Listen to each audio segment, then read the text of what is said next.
Hello, welcome to Shop Talk. Today we're going to look at a Stihl 019T. These were a very limited production saw. These are a top panel made for the arborists. And this one's got a 14-inch bar and chain. That is a sprocket nose.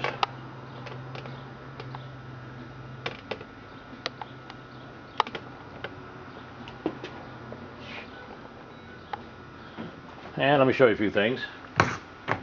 The place for the rope right there. It has a working chain brake.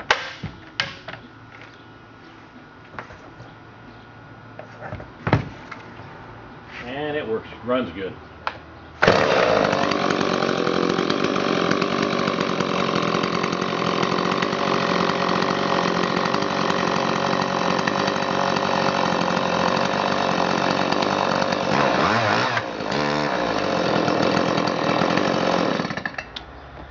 These saws were very expensive to make and very expensive to buy, and Stihl came out with a less expensive model, and these kind of fell by the wayside, but still a very popular top panel saw.